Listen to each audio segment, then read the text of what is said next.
नमस्कार साथियों, T for teacher के यूट्यूब चैनल पर आप सभी का हार्दिक स्वागत है। आज के इस वीडियो में हम शिक्षक भर्ती वर्ग 3 पर्यावरण अध्ययन के परीक्षा में आए हुए सिलेक्टेड 15 प्रश्नों को हल कर रहे हैं और आज का यह वीडियो हमारा छठा भाग है। तो चलिए बिना किसी देरी के आज के पहले प्रश्न की ओर बढ़ते हैं। आज का पहला प्रश्न है, रेशम के कीड़े किस पेड़ की पत्तियों पर पाले जाते हैं? रेशम के कीड़े किस पेड़ की पत्तियों पर पाले जाते हैं? तो इसका सही जवाब जो होगा वो ऑप्शन बी शहतूत इस प्रश्न का राइट आंसर हो जाएगा। एक प्रश्न यहाँ पर याद रखना है, रेशम कीट पालन, रेशम कीट पालन क्या कहलाता है? तो याद रखना है, रेशम कीट पालन आपका सेरीकल्चर कहलाता है। क्या कहलाता है? सेरीकल्चर कहलाएगा। ठीक है।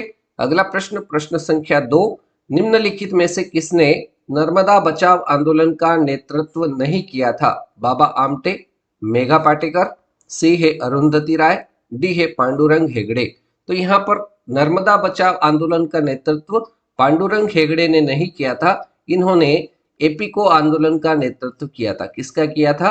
एपीको आंदोलन का नेतृत्व किया था। ठीक है। तो बाकी तीन विकल्प जो है, बाबा आमटे, मेघा पाटेकर और अरुंधति राय, इन तीनों का संबंध नर्मदा बचाव आंदोलन का इन्होंने नेतृत्व किया था।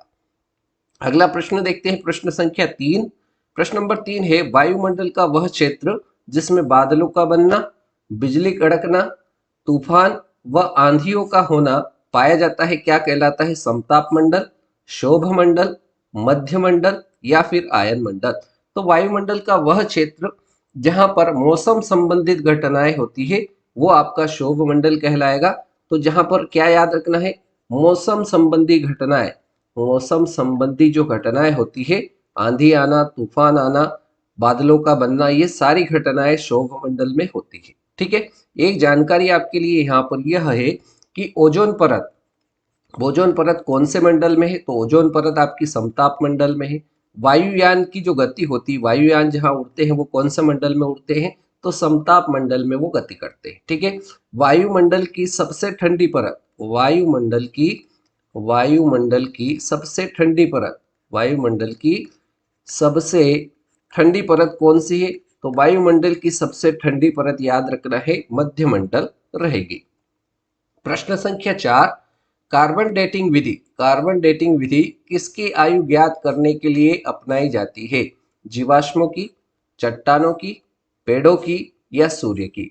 तो जीवाश्मों की आयु ज्ञात करने के लिए कार्बन डेटिंग विधि का प्रयोग किया जाता है, इसलिए इस प्रश्न का राइट आंसर ऑप्शन ए बिल्कुल सही जवाब हो जाएगा। अगला प्रश्न देखते हैं, प्रश्न संख्या 5, पृथ्वी पर आने वाला सबसे पहला पौधा कौन सा है? पृथ्वी पर आने वाला सबसे पहला पौधा बताना है। युगलिना, साइनोबैक्टीरिया, क्लारेला या फिर पेरामीशियम। तो पृथ्वी पर आने वाला सबसे पहला पौधा जो है वो साइनोबैक्टीरिया, जिसको हम नीलहरित शैवाल के नाम से जाने जाते हैं। ठीक है। युगलिना से संबंधित प्रश्न आपसे ऐसा बनेगा कि पौधे और जंतु के बीच की कड़ी, पौधे और जंतु, पौधे और जंतु के बीच की कड़ी को क्या कहा जाता है? पौधे और जंतु के बीच की कड़ी को युगलिना कहा जाता है। ठीक है। पेरामीशियम का आकार किसके समान है? तो पेरामीशियम का आकार जो है वो चप्पल के आकार के समान है। ठीक है। ये इंफॉर्मेशन इसके लिए बन सकती है। प्रश्न संख्या 6, भारत का सबसे विशाल मछली घर कहाँ है? भारत का सबसे विशाल मछली घर कहाँ है? तो यह रांची में है, इसलिए इस प्रश्न का राइट आंसर ऑप्शन बी सही जवाब हो जाएगा। अगला प्रश्न, प्रश्न संख्या 7, धान के खेतों तथा पशुओं के जुगाली करने से कौन सा प्रदूषक उत्पन्न होता है? धान के खेत और जो पशु जुगाली करते हैं उनसे कौन सा प्रदूषक उत्पन्न होता है? Carbon dioxide, carbon monoxide, methane या इनमें से कोई नहीं।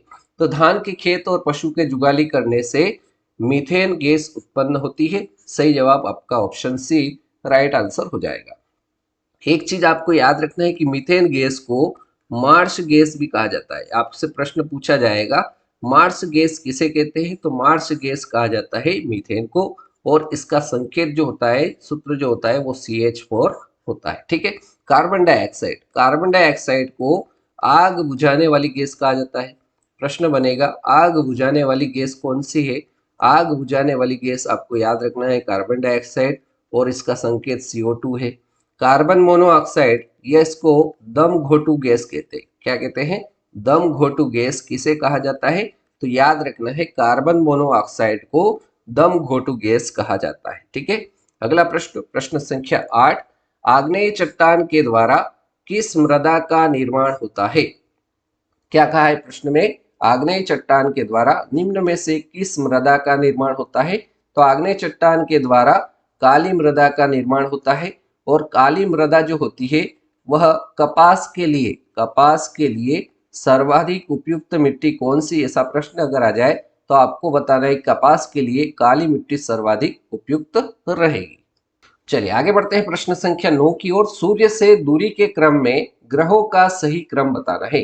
तो यहाँ पर सूर्य के बाद पहले नंबर पर आपका बुध आता है, बुध के बाद शुक्र के बाद पृथ्वी के बाद मंगल के बाद बृहस्पति ग्रह, बृहस्पति के बाद शनि के बाद अरुण के बाद वरुण। तो यहाँ पर कौन सा सही क्रम में है? तो डी ऑप्शन में आपको दिख रहा है शनि, अरुण वरुण, यह सही क्रम है। बाकी शेष जो विकल्प है वह सही क्रम में नहीं, इसलिए इस प्रश्न का राइट आंसर ऑप्शन डी के साथ रहेगा। आगे बढ़ते हैं प्रश्न संख्या 10 की ओर। इनमें से कौन सा एकल परिवार का गुण है? यहाँ पर हमें एकल परिवार का गुण बताना है। बच्चों का दूसरों पर आश्रित होना, बी ऑप्शन है बच्चों में परिवार के सदस्यों के प्रति लगाव होना, सी है वृद्धों एवं बच्चों की देखभाल करना, डी है बच्चों में निर्णय लेने की क्षमता का विकास होना। तो यहाँ पर देखिए शुरू के 3 विकल्प जो दे रखे हैं, बच्चों का दूसरों पर आश्रित होना, बच्चों में परिवार के सदस्यों के प्रति लगाव होना, वृद्धों एवं बच्चों की देखभाल करना, ये कौन से परिवार का गुण है? ये सारे संयुक्त परिवार के गुण है। किसके हैं?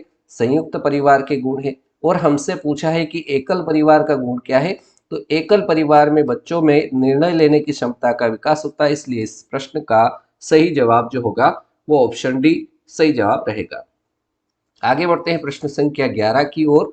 प्रश्न नंबर 11 है तंबाकू या तंबाकू जनित पदार्थों में पाया जाने वाला हानिकारक पदार्थ कौन सा होता है? निकोटीन, फार्मिक अम्ल, एस्कार्बिक अम्ल या एसिटिक अम्ल। तो यह तंबाकू या तंबाकू जनित पदार्थों में जो हानिकारक अम्ल होता है वो निकोटीन होता है।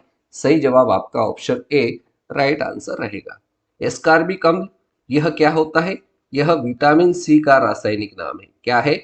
विटामिन सी का रासायनिक नाम पूछा जाए, विटामिन सी का रासायनिक नाम क्या है? तो एस्कार्बिक अम्ल या एस्कार्बिक एसिड भी इसको कहा जाता है।